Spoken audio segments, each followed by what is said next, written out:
Well, thanks, Michael, for coming in behind the scenes. Give a little peek. I hit record and it stopped recording. So this is our second time to do this already.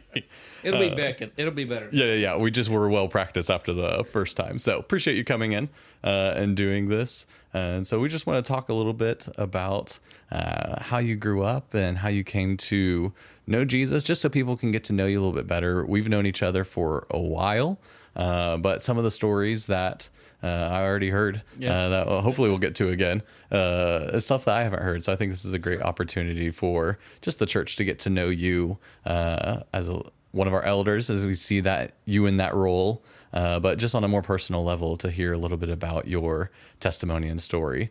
So let's just start off with, what was it like for you growing up, and what did your childhood look like?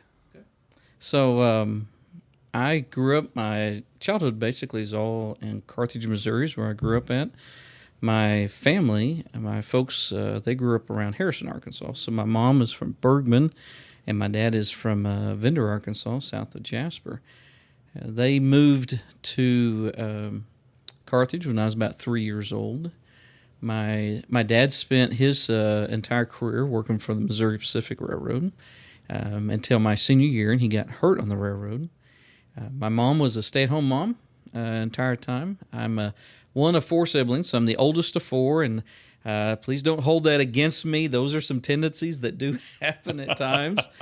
And the stories you get from my siblings, there's actually 9 years between me and my little sister. And so if you have siblings, it's always amazing when you go back and you talk at holidays how different the stories can be. Yes. It's like, wait a second, were you really there or not? But grew up in that family there. We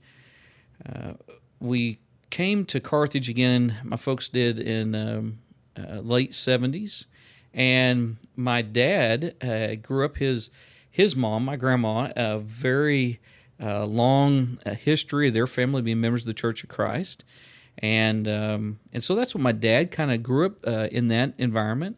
And my mom side of the family, very strong in Southern Baptist, and so that's what she grew up in her entire family in that. So I was sharing earlier that as a kid growing up, God, a faith in God, an awareness that there's something else, there's a bigger purpose in life. I mean, that was just always around myself and as kids growing up that way.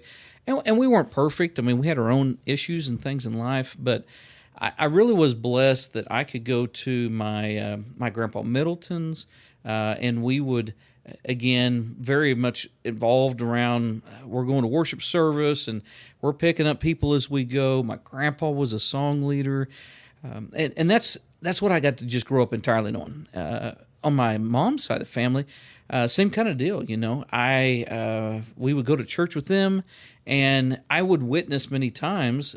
My grandpa, he was a World War II vet, and he was really he had several awards for being marksmanship, and so he taught me how to shoot a rifle. He actually he taught me how to drive a standard vehicle. Very patient man, hard-working farmer, but I would witness him many times being on a porch swing and just having conversations. People stopped in all the time, and almost every conversation would have something about, well, how are you and God doing? How's your life? There's just a better way, right? And that was always impressive upon me. How that worked and how that looked as a kid growing up, and so I was very thankful, very appreciative. We attended the Carthage Church of Christ. My folks, when they moved to Carthage, really don't think that they were actively pursuing any kind of worship anywhere, and the congregation had a door knocking campaign. And so it came knocking on the door, and sure enough, my mom and dad talked and said, this is probably the time we need to. My younger brother was born by that time, and so they started attending there, and were members there at Carthage up until they left and then moved back to Arkansas.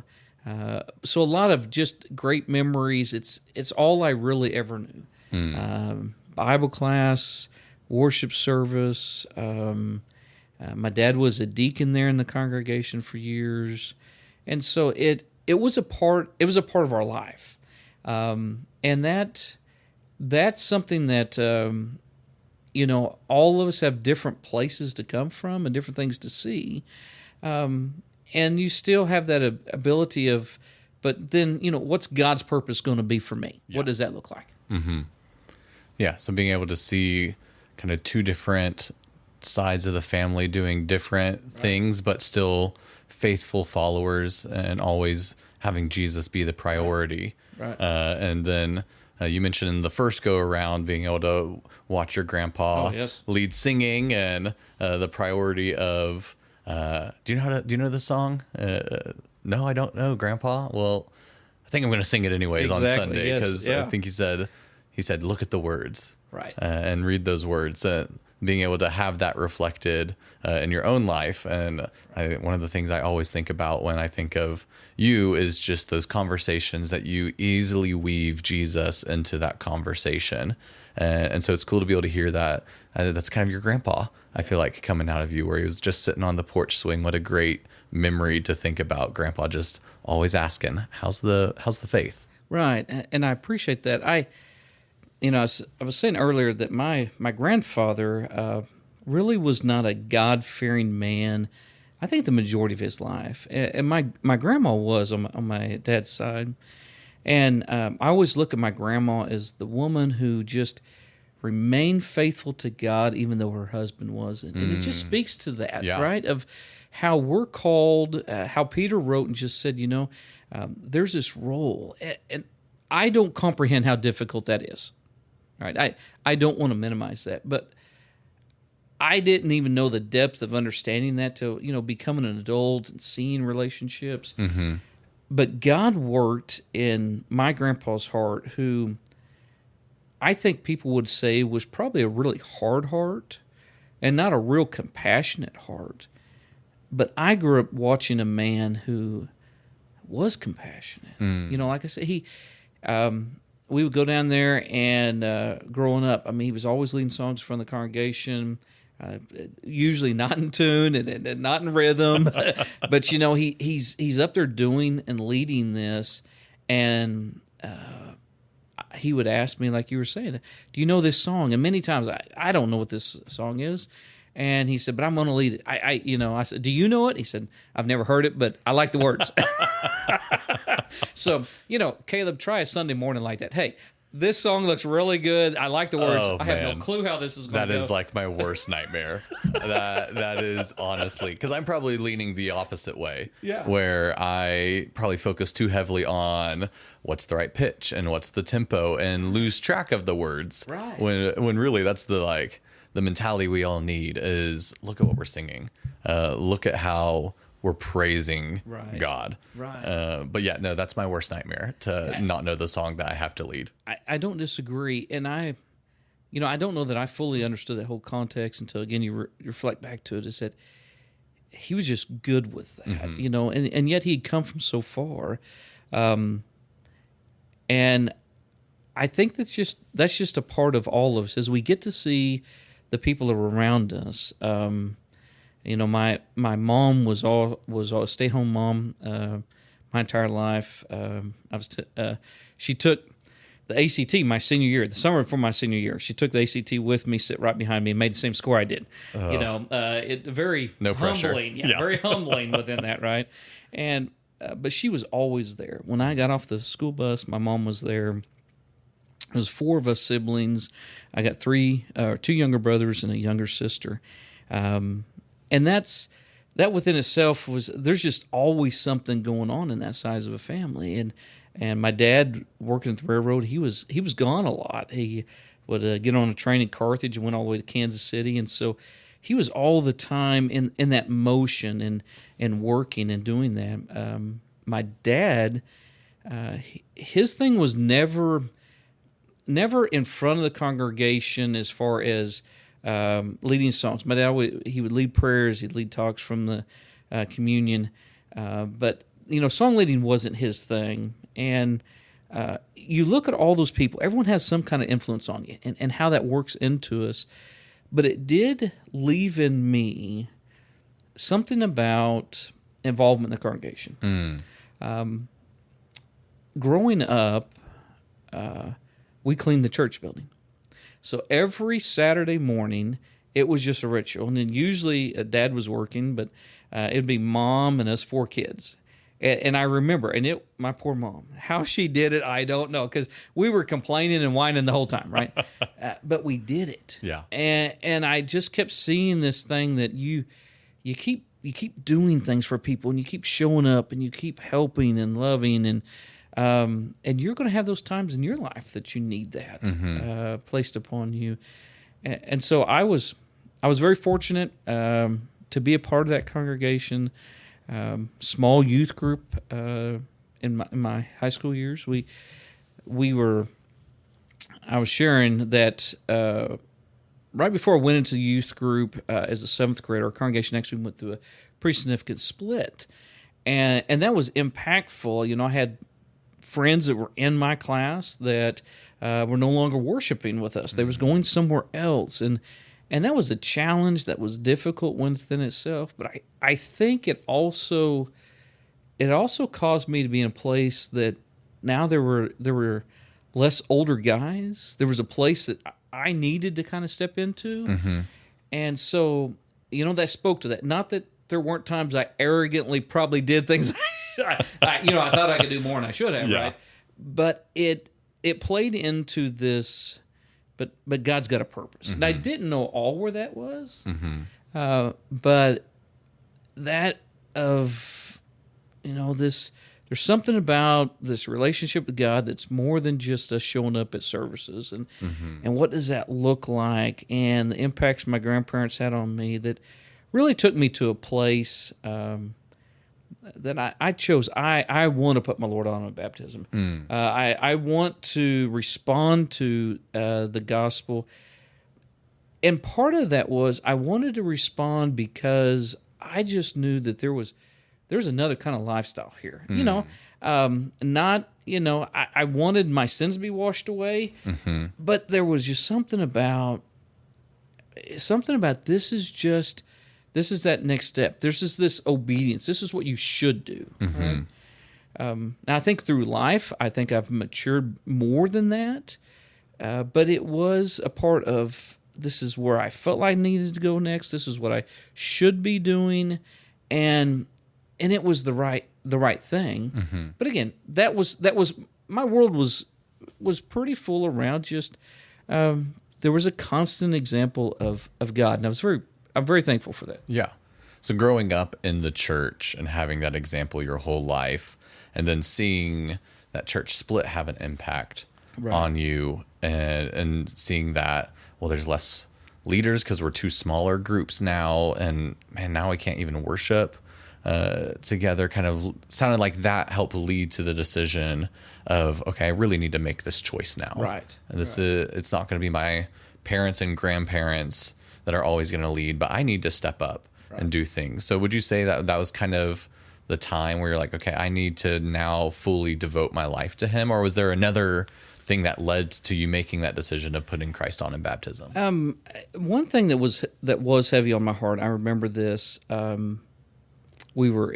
think it was a Sunday night, actually. I was talking to the preacher, and we was in one of the back pews, and I think it was me and maybe Dad sitting there talking a little bit about, the choice. Why would you want to be baptized? And I remember saying, I want to be able to do some things that I see my grandpa doing. I want to be able to lead in worship. I want to be able to use what God's given me now. I don't know that there was a big group of people signed up to say, hey, let's let that kid lead songs, right? But I had it upon me that I just, what does God need me to do? Not that I knew I could quote Isaiah to you, but, here am I, send me. I had that a little bit, probably as also being a firstborn.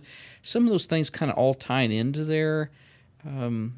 And I was thankful because that period of my life, again, probably seventh grade, somewhere in there, maybe seventh, eighth grade, somewhere in that world.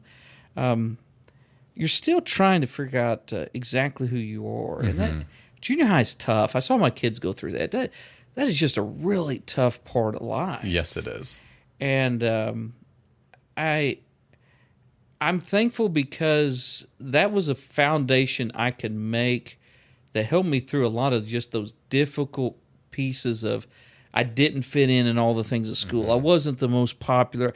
All those different pieces. I'm a part of a small youth group. These other kids are going to places where there's huge youth groups and stuff, and it would just be something that I could just hold it. But man, there's something. I mean, this is God. This is what I'm trying to do. What does this look like? And so as I moved into high school, it really you start kind of figuring out more who you are, and I don't know that I ever became that person that was like really comfortable in my own skin. I'm so appreciative. I've seen several of our own youth here. I watched them, and there's just some of those kids that they've been blessed, or they've got to that maturity that they're just comfortable in who they are. But I often still was looking at, but am I pleasing you? Am I, I work and struggle through those pieces. Yeah. But I found in high school that there was a place there that I could serve in our youth group, in our kids, even though we didn't have many. There was something that I could choose a different kind of lifestyle, and that was a big part of just that starting to figure out life and where that looked like. For me, one of the things that played into that was church camp. I remember going to Green Valley for the first time as a seventh grader, and then went my entire all the way up to my senior year. And there was something about that. I came home from camp, and I hope and pray everybody gets these opportunities in different ways in their lives, but that was the first time I felt like I experienced something of what I felt like that's kind of what heaven would be like. And I every time I would leave church camp, it was hard. I'd be crying, I'd be upset. I didn't want to go back to what life was. And having that influence, I think that kept moving me in junior high and high school to there really is something different. Okay, football does this thing, or track does this thing, or academics does this thing, whatever it is, but man, there's something still out there that's better. And just needing to find that. Right. And being able to be solid in that belief that there is something more to what I'm doing. Right. And I think that feeling uncomfortable in your own skin, I think is something that like every teenager can relate to. And if you're a teenager that doesn't know what we're talking about, good for you. I'm happy to hear that. Yes. For you. But just not feeling comfortable, but then finding comfort and peace in Jesus and having that help lead to that decision. And so moving on towards more maybe modern times versus not to say that like your teenage years were not modern times, but it was the late 80s. But I actually stole this question from our last new member meal that we had. I think it was Marcos's daughter that said, "How'd you find Union Hill?" And Steve, she asked that to Steve, and Steve was like, "That's a great question." I was like, "I am stealing that for the interviews now." So thank you to that family for this question. So how did you and your family come to find Union Hill? Sure. So Jeanette and I, we got married in '99, and so celebrated our 26th anniversary this summer. So congratulations! That's awesome. Yeah. We met each other at Oklahoma State, and we had been in Neosho for about 12 years or so, and I worked for the Department of Transportation, MoDOT. They went through a reorganizing, so we moved to Ozark. So we came here in Ozark about 2011, and a lot of things going on at that time. Courtney was in 5th grade, Ethan was in 3rd grade, and Shelby wasn't in school yet. and we're processing and looking, and we came and visited Union Hill, and you know what, I still remember meeting people. I remember meeting Curtis, and we were actually standing right outside this door, and I remember how authentic, how genuine he was, how accepting and, hey, encouraging, and, this would be a great place for you all. But it just wasn't what God was leading us at that time to do, And so we worshiped at the Sparta congregation for several years. Kids got into high school. Courtney's in high school. Ethan's getting ready to go in high school. And our life is, it's really becoming more about, so what's this look like for the kids, right? And it takes me back to kind of when I was in that spot and Jeanette was in that spot of youth groups, and what does that look like, and what does that look like for our family? And as a family, we're in a place that we decided, maybe we need to consider some things. We were very thankful for everyone in our church family who had a Sparta, but it was upon our hearts. And so I remember coming here again. It was in November of 2017. Yeah. I think this is probably that sounds about right. And so I remember coming and again just being very welcoming as a congregation, very loving, talking with Steve, interaction. I remember just watching the kids and just thinking, you know what, maybe this just is what we're needing to do.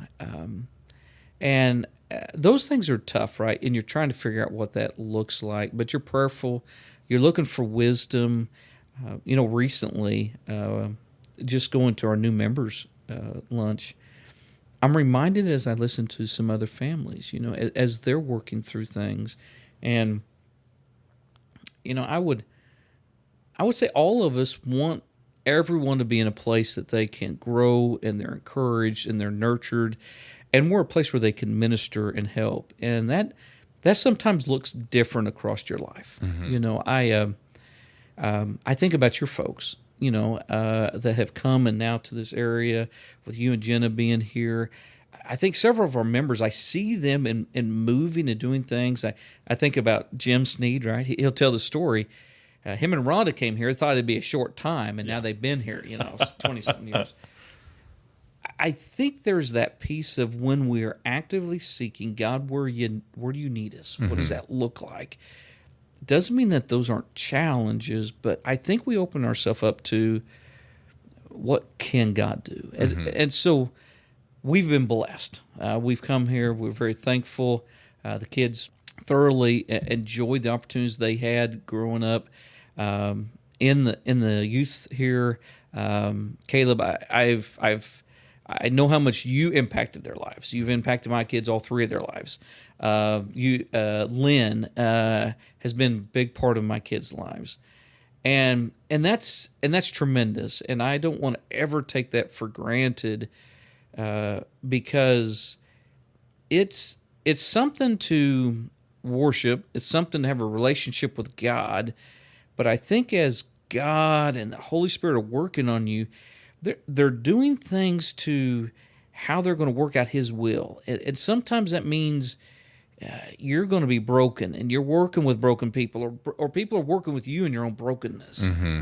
And there's something about in those tough times, I think that's where we grow the most. And so I know you were there for my kids in ways, and I love you for that, and I appreciate that. And that speaks a lot to why this is just a place Jeanette and I need to be. Yeah. Well, I appreciate that. It's big impact on our family as well. Your kids have been inspirational for us, and then also our little ones being able to look up to your kids as well has been fun. Going to camp with them a couple of years ago, and your kids just pouring back into our kids. And I think that speaks to Union Hill, just being as a family that pours into each other. Right. And just looking for those authentic connections, as you said. Even when you visited before, then you started going to Sparta, but it's like when you met Curtis here, just like that authentic relationship piece that I think Union Hill does really well. And something I'm really proud of our congregation, when you come here, finding people who are just being authentic and living that life together. Right. I'm amazed at just the diversity we have at Union Hill. And I think that was another real appealing thing to me. Yeah. There's a diversity of thought. There's a diversity of background. I mean, to sit and just to listen, to be a part of classes and opportunities there, that's powerful. It's really powerful when we are driven by the unity in God.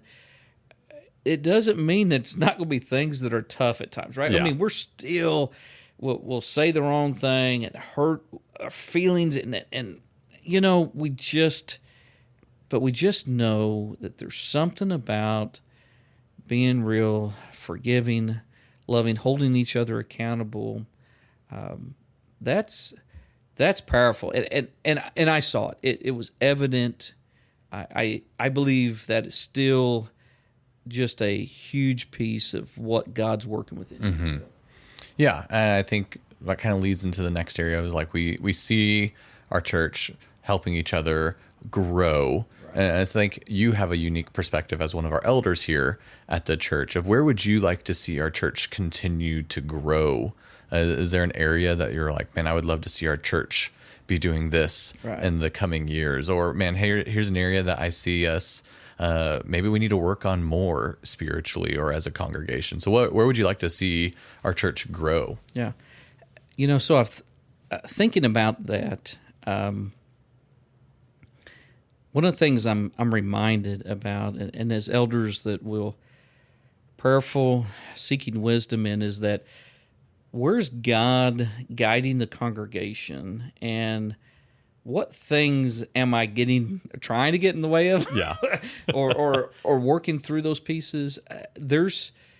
I think there's always opportunities that just present itself. Listening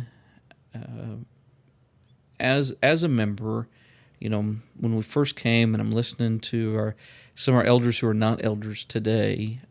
Some have passed on, and some have stepped down. But I would remember, like Brother Curley, he would say things like, you know, we've never taken a vote as eldership. I'm thinking, what? You know, we're always in agreement. I was like, huh? They would share things like, people come to us over the 20, 25 years, and they have an idea, and we just say, okay, you know, if it's God's will and it's going to come about, we support you. What do we need to do? And I was sitting here and thinking, man, this, I don't know that I see this or witness this in every place. Yeah. Right? And then having that opportunity to be in those kind of places, to see the value of someone who's wanting to try something. I have been humbled many times here at Union Hill that I can come up to the building almost any day of the week, and there's vehicles outside this building. Some days it might be the police department downstairs doing different kinds of training. Yeah, you don't want to walk downstairs when they're doing the drug sniffing dog test. Exactly, that's a scary encounter. There is counseling going on. I mean, sometimes there could be 3 or 4 of you all who are actively doing counseling, trained counseling with people. And I'm just thinking, wow. I mean, look at that.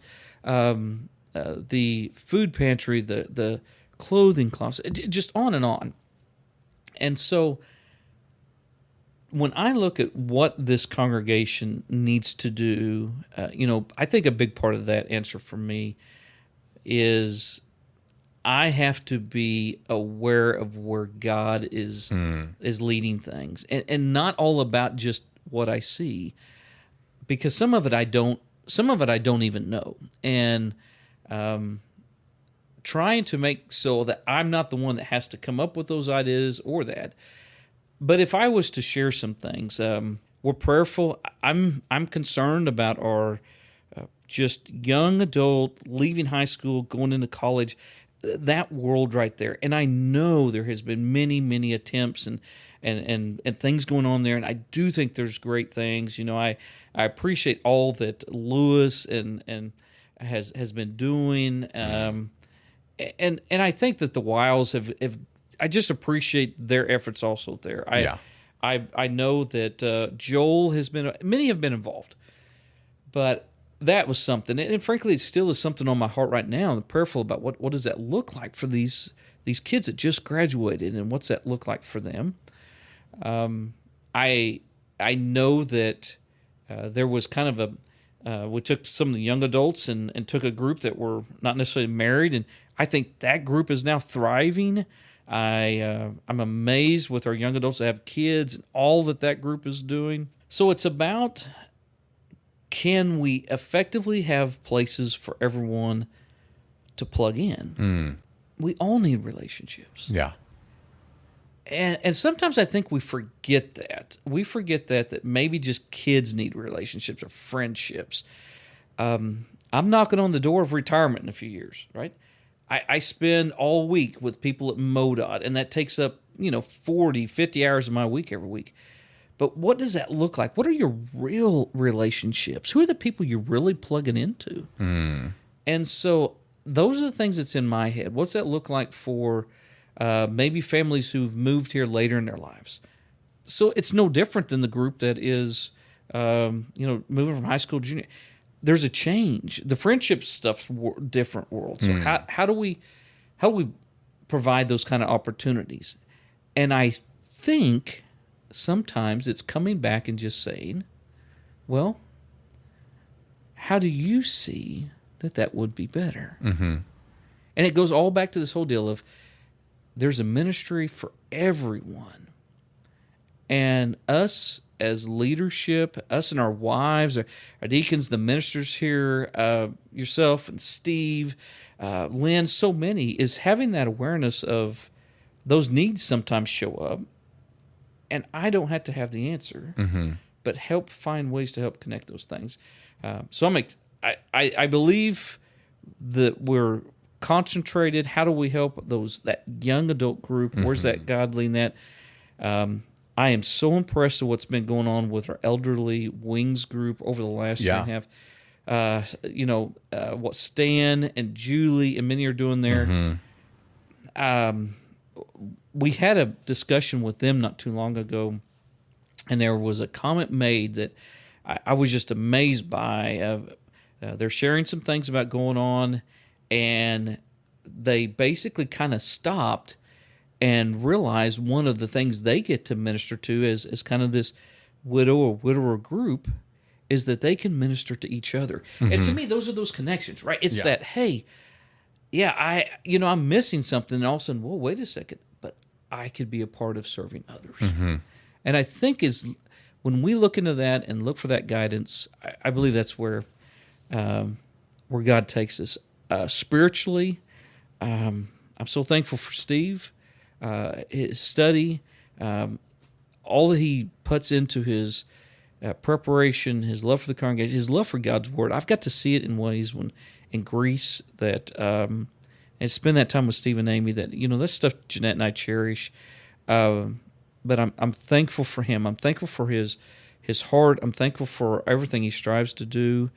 I'm thankful for those men and women who've come into the congregation, the knowledge that they can share, that's leading our Bible studies, because I think we've got to challenge ourselves.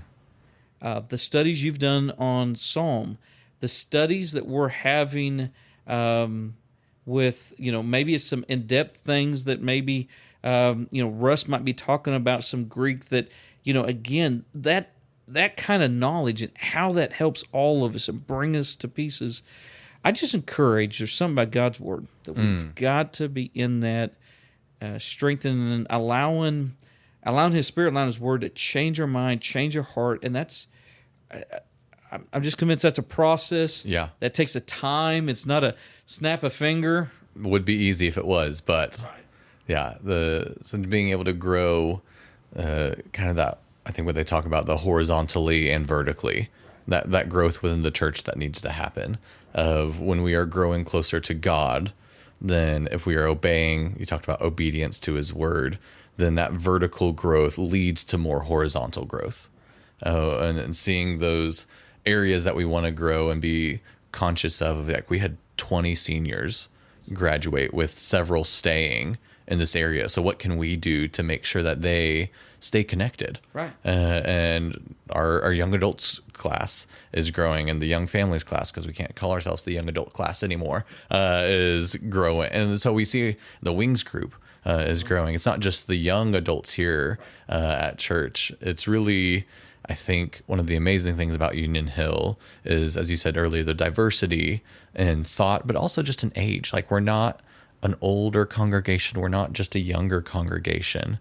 To be able to come together in unity to all worship is great. And so being able to grow those relationships, because it is, we are guilty of sometimes focusing so heavily on, man, we want to get our kids connected and we want to get our teenagers connected before they go off to college. And we forget about, like, we as adults need friends. Yes. And we lose that, especially where this is an area where a lot of people move to.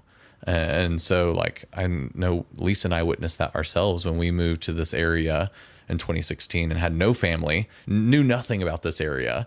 And we have a lot of people that have that same experience. Exactly. So being able to, as a church, man, we want to offer relationships for you guys to come in and have those friends. So when you do have tough times, you can call on them. Absolutely. So I went to Oklahoma Christian for 2 years and then decided to go to Oklahoma State. I was going to get a degree in civil engineering. I left it, and I jokingly say I show up at Oklahoma State. They're in Stillwater. Same kind of deal. I didn't know what OSU even was. I didn't, it's just, it was close to Edmond. I was going to maybe keep some friendships from OC. But I get there, and there's about 18,000 students. And, man, I was ready to baptize every one of them. At that time, the campus ministry there at the Congregation of Stillwater, we had about 250 kids that were attending Wednesday night service. I mean, there was a lot going on. But I stepped onto campus, and I could almost go all day and not know anybody. Mm. And that was tough because I left OC like almost knowing everyone. And I just like, God, what does this look like? And I was moved to say, you know what? I need to be fed every day. I need to gather with our brothers and sisters. And so I just said, hey, let's meet at lunch. Mm-hmm. And so we would intentionally, and started as a small, there was 5 of us, and then there was 10 of us, and then 15 of us, because what you found is that, that we're still here. We're still connected. Mm-hmm. And I needed that. Yeah. Because, I was going to school to get a degree. That was the intentional part of why I was there. But my life is still supposed to be about God and serving others. And so I felt that. And I think for us to think that life doesn't play that way throughout life, right? We need that. As someone who visits Union Hill or is a member here or been here many years, I see so many people who serve. I have such an appreciation for, our members that are taking care of Wednesday night meals. Yes. Kelly and Tammy, and Chris and Kim and the many others. I tell you, that was one of the things also that was like, you know what? If they're going to feed me on Wednesday night, I think I'd like being here, right? Yeah. Just the servanthood and the intentionality there of breathing into other people. But when you can look at your life and say, how can I be open to what God can shift, and I can have more interactions with where God needs me? And what does that look like? Does that look like a Tuesday Bible study? Does that look like a meal on Wednesday night where I sit and eat with my brothers and sisters and attend worship service? What does that look like? A ministry I get to be a part of? And I don't think age has anything to do with it. Yeah. Right? We don't age people out. Mm. We've got something for everyone. Mm-hmm. And likely, if you feel like in that place where, man, I need friends, I know there's others in that same exact spot. Yeah. Yeah, there are. And I think that's also where we see like the Spirit working of, man, if I'm longing for this thing, if I'm longing for relationships, that's the Spirit moving to say, okay, you want this, go do it. Right. And I love the mentality of we don't have to wait for someone else to do it. It doesn't have to be someone here on staff or one of the elders and deacons. Right. If the Spirit has put something on your heart to do something, here's the place to do it. Right. And so don't wait because man, everyone wants relationships. Everyone wants to be a part of a family that does something together. And so this is the place that we can do it. But also one of the places to still be mindful, right? Of there's always room for growth, exactly. Always room to, hey, how can we continue to grow our relationships together? Does that look like getting more small groups and really trying to make those actives? Not small plug for small groups if you're listening. Well, absolutely. Lewis has done a great job trying to give those opportunities and connecting people together, not just on the Sundays and on the Wednesdays. But as like the first century church in Acts was, they were a part of each other's lives daily. And I think there's need for that still. Right. And so how can we provide that as the church and looking for ways? And if you have answers, then come talk to us so we can find those answers and try it out and be able to grow your ability to serve as well. Because, man, if God has that on your heart, of wanting relationships, maybe he's putting you in a place for that to grow that area here. Absolutely. And speaking is with the other elders, because this is something that we've said collectively. You have those things on your heart.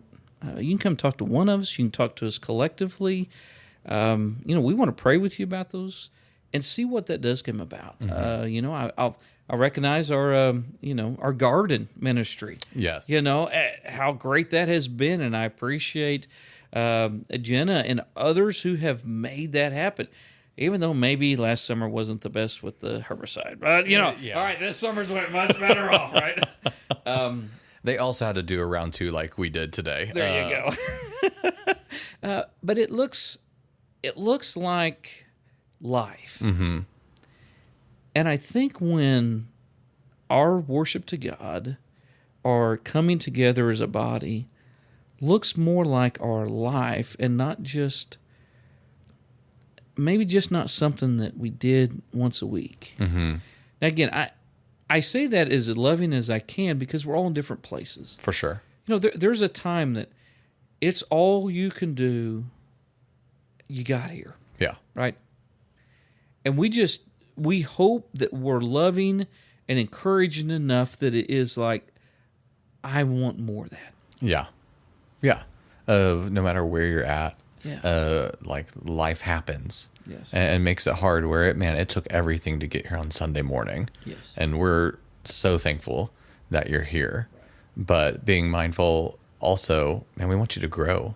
Right. We want to grow. So how can we continue to move forward and serve the kingdom in ways? And so being able to find those opportunities to do that and being, as you said, prayerful, mindful, and always looking to the word and to God for those answers and not just pushing it's easy to be like, man, I would really like this, and this thing Absolutely. to happen. Right. But that might not be where God's working us for and moving us towards. So being mindful of, hey, we would like to grow there, but where are we naturally growing already? Well, we see a lot of people coming here for relationships. Yeah. And so being able to build those relationships and say, God, if you want us to be a relational church where we have community together, how can we continue to facilitate that thing that you have blessed us with? So, well, Michael, I could talk to you all day. If I can. Yes. Can I finish up by reading some scripture? I would, obviously, yes. Okay. So, and this is very common probably, I think, to the majority of all of us. Ephesians chapter 3, verses 14 through 21. So Paul writes to the church in Ephesus, "For this reason I bow my knees before the Father, from whom every family in heaven and on earth is named, that according to the riches of his glory he may grant you to be strengthened with power through his Spirit in your inner being, so that Christ may dwell in your hearts through faith, that you, being rooted and grounded in love, may have strength to comprehend with all saints what is the breadth and the length and the height and the depth, and to know the love of Christ that surpasses knowledge, that you may be filled with all the fullness of God. Now to him who is able to do far more abundantly than all we ask or think, according to the power of the work that is within us, to give To him be the glory of the Christ, of the church and Jesus Christ throughout all generations, forever and ever. Amen. Amen, brother. Well, I appreciate you coming and being the first to do this and working through the technical difficulties of this, but really enjoyed learning more about how you came to know Jesus, but also how you came to be here at church. And just a big thank you for all the work that you do serving here, not only you and Jeanette, but just as all the elders, the wonders that you guys do for this church. It wouldn't be the same without you here. So appreciate you for coming in. Thank you, and we appreciate everyone's prayers. We always ask for that, and be prayerful. We just thank you for the church body that's here. Yeah. Well, for those of you listening, if you liked this, give us some feedback. Let us know what else you would like to hear from other members. And until next time and until the next conversation, God bless and have a wonderful day.